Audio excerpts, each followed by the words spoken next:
Olá e bem-vindos! Olha, o material que a gente vai analisar hoje é fascinante. É um trecho que parece curto, né?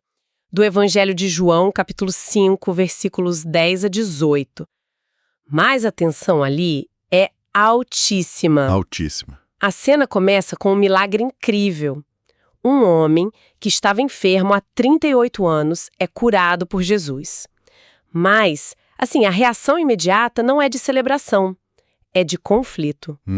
E o motivo da controvérsia não é a cura, mas o fato do homem recém-curado carregar a cama dele no sábado, o que violava as tradições da época. Exato. Então, usando os diversos comentários e análises que a gente tem, o que a gente quer fazer aqui é desvendar as camadas desse confronto, sabe?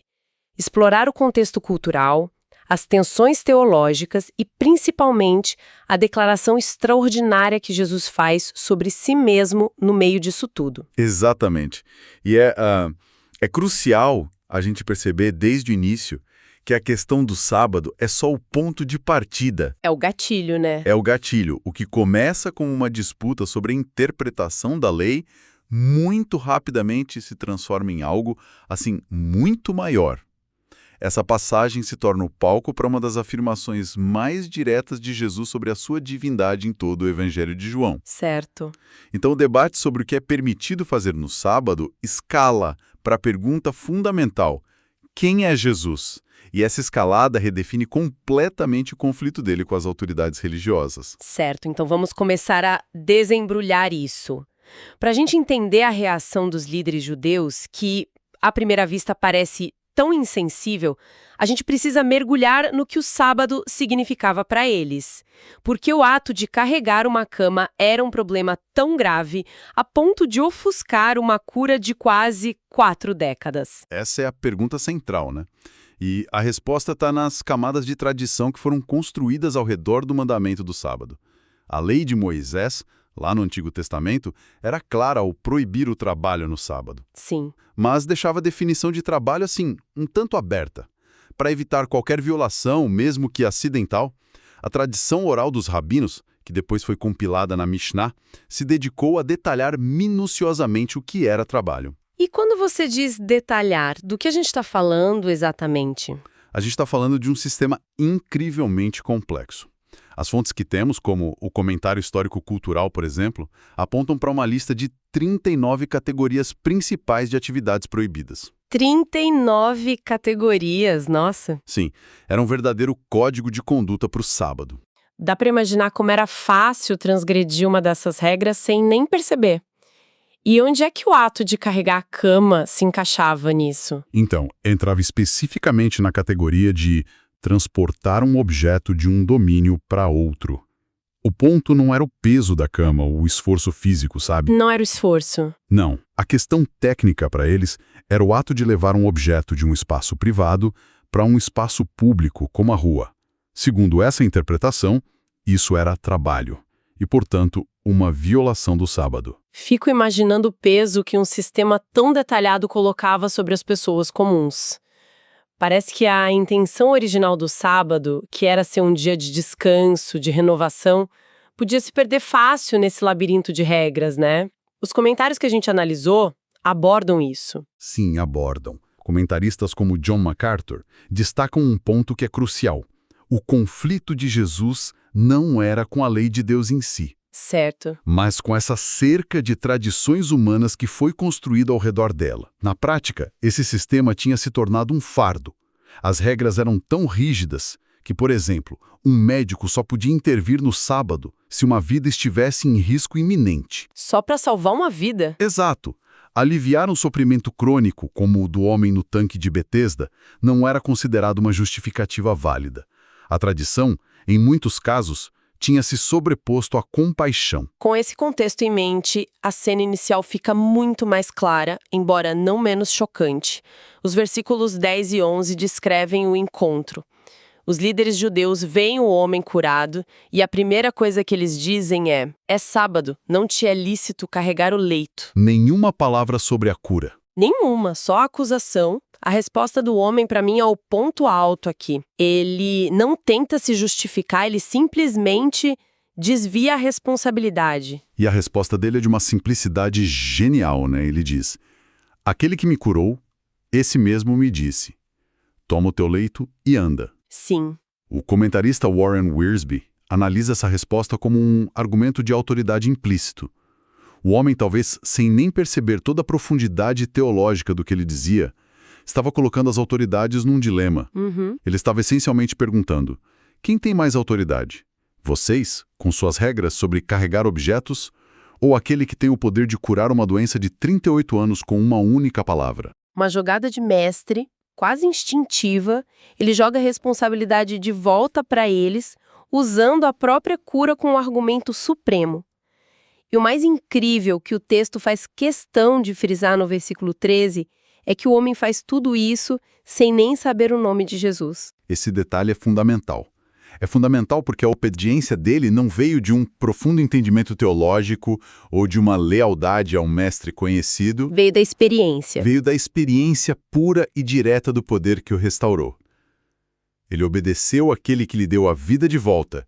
E, como o comentário Holman aponta, isso expõe de forma contundente o foco equivocado das autoridades. Totalmente. A preocupação deles não era com a restauração de uma vida humana, mas com a manutenção do sistema de regras deles.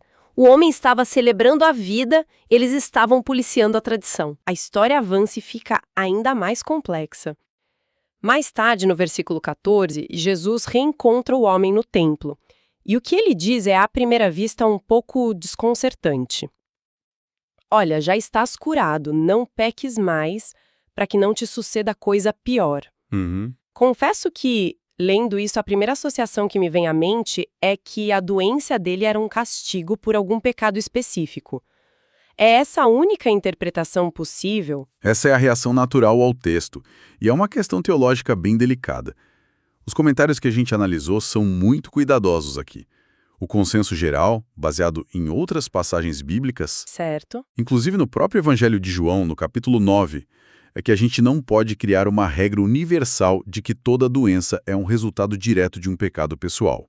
Essa ideia é explicitamente refutada por Jesus em outras ocasiões. Então, como entender essa advertência tão específica para este homem? Bom, os comentaristas como J. Carson sugerem que, embora não seja uma regra geral, neste caso específico a advertência de Jesus indica que pode ter havido uma conexão entre o pecado e o sofrimento daquele homem. Entendi. Jesus, conhecendo a vida dele, estaria se dirigindo a uma realidade particular daquele indivíduo. No entanto, há outra perspectiva que é igualmente forte e que amplia muito o significado dessa frase. E qual seria essa outra perspectiva? A perspectiva, defendida por fontes como a Bíblia de Genebra e o próprio MacArthur, é que a coisa pior a que Jesus se refere não é uma doença física ainda mais grave. Ah! A coisa pior é o juízo eterno. Nessa leitura, Jesus está usando a cura física que libertou o homem de 38 anos de sofrimento para alertá-lo sobre um sofrimento infinitamente maior e eterno, que é a consequência do pecado não perdoado. Nossa, isso muda completamente a perspectiva. A cura física vira quase um detalhe secundário, um ponto de partida para uma conversa muito mais profunda sobre a condição espiritual daquele homem. Exato. Jesus não estava apenas curando o corpo dele, mas buscando a restauração completa da alma. Exatamente. A ênfase de Jesus se desloca do temporal para o eterno. A cura foi o ato de misericórdia que abriu a porta para o chamado ao arrependimento. Foi o meio para um fim muito mais significativo: a salvação. Ele está dizendo, em essência, você foi libertado de um grande sofrimento, mas não perca de vista o que é mais importante. Sua condição espiritual diante de Deus é a prioridade máxima. E essa interação leva diretamente ao clímax da passagem. O homem, agora sabendo quem o curou, vai e conta aos líderes judeus. A partir desse momento, a perseguição se volta diretamente contra Jesus. E é em resposta a essa perseguição que Jesus faz a afirmação que literalmente incendeia o conflito. No versículo 17 ele diz: meu pai trabalha até agora, e eu trabalho também. E aqui o chão treme. A disputa muda completamente de nível. O versículo 18 é extremamente claro e funciona quase como um comentário do próprio apóstolo João, explicando a reação dos líderes. Sim, ele explica o porquê da reação, né? Exato. Ele diz que os judeus procuravam com ainda mais afinco matá-lo por 2 motivos. Primeiro, porque violava o sábado, e segundo, e muito mais grave, porque dizia que Deus era seu próprio Pai, fazendo-se igual a Deus. Vamos analisar essa afirmação. O que tinha de tão chocante em chamar Deus de Pai? Então, no judaísmo, era comum se referir a Deus como Pai da nação de Israel, de uma forma coletiva. Mas a maneira como Jesus diz meu Pai, como as fontes, incluindo o comentário de Hendrickson, apontam, implicava uma relação única, íntima e de mesma natureza, que nenhum ser humano ousaria reivindicar. Uma relação exclusiva. Uma declaração de filiação exclusiva. Para os ouvidos daquelas autoridades, isso era uma blasfêmia da mais alta ordem. E o argumento em si sobre Deus trabalhar no sábado? Qual era a lógica por trás disso? Ele não estava contradizendo o relato da criação, onde Deus descansa no 7º dia? Pelo contrário, ele estava se baseando num conceito teológico que eles mesmos entendiam. Sim, Deus descansou de sua obra de criação no 7º dia. Certo. No entanto, os teólogos judeus reconheciam que a obra de Deus de sustentação e providência nunca cessa. Deus continua a dar a vida, a fazer o sol nascer, a curar, a governar o universo a cada segundo de cada dia, incluindo o sábado. O trabalho de Deus de manter tudo funcionando é contínuo. Uau! Então, ele não está se desculpando, pelo contrário, ele está dobrando a aposta. Em vez de dizer, curar não é trabalho, ele está dizendo, o meu trabalho é da mesma categoria do trabalho incessante do meu pai. Exatamente. A audácia dessa afirmação para aquele público deve ter sido ensurdecedora. Ensurdecedora é a palavra perfeita. Ele está reivindicando uma prerrogativa divina. Ao dizer, e eu trabalho também, Jesus coloca sua atividade, suas obras de cura e misericórdia no mesmo nível da atividade contínua e sustentadora de Deus Pai. Ele não está se defendendo dentro das regras deles. Ele está se colocando acima delas, em paridade com o próprio legislador. É por isso que a reação deles foi tão imediata e violenta. A questão do sábado virou fumaça. O problema agora era um homem se declarando igual a Deus. Ok. Então, vamos recapitular o caminho que a gente percorreu. Nossa análise começou com um ato que parecia uma simples infração de regras. Um homem, recém-curado, carregando a cama no sábado. Certo. Vimos como essa ação serviu de gatilho para expor a rigidez das tradições humanas, que, no zelo pela letra da lei, tinham perdido de vista o espírito da compaixão. Em seguida, a gente analisou a advertência de Jesus ao homem curado, percebendo que a cura física apontava para uma necessidade espiritual muito mais profunda, a necessidade de reconciliação com Deus. E, finalmente, chegamos ao coração da passagem. A controvérsia sobre o sábado não foi o fim da história, mas o pano de fundo para Jesus fazer uma das suas mais claras e audaciosas declarações sobre a sua identidade, afirmando sua igualdade com Deus Pai, e, com isso, selando a hostilidade das autoridades religiosas contra ele. Exatamente. Este evento é um ponto de virada fundamental no Evangelho de João. A partir daqui, a oposição a Jesus se cristaliza, e é essencial notar o motivo. Eles não o rejeitaram primariamente por suas obras, embora as usassem como pretexto. Certo. Mas por suas palavras sobre si mesmo. A acusação de blasfêmia, de se fazer igual a Deus, se torna o fio condutor que vai percorrer todo o resto do Evangelho, culminando em seu julgamento e crucificação. O conflito central, a partir deste ponto, é sobre quem ele afirmava ser. Encerrarmos esta análise, a passagem nos deixa com uma reflexão poderosa.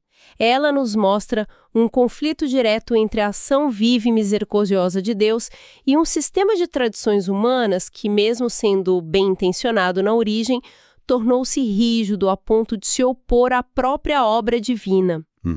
Então, a questão que fica, para a gente ponderar é: onde em nossas próprias vidas ou comunidades o nosso apego a regras, métodos ou tradições pode estar nos cegando para o que Deus está fazendo de novo ao nosso redor, onde corremos o risco de criticar a manifestação da graça e da misericórdia simplesmente porque ela não se encaixa em nossas expectativas ou em nossos padrões estabelecidos.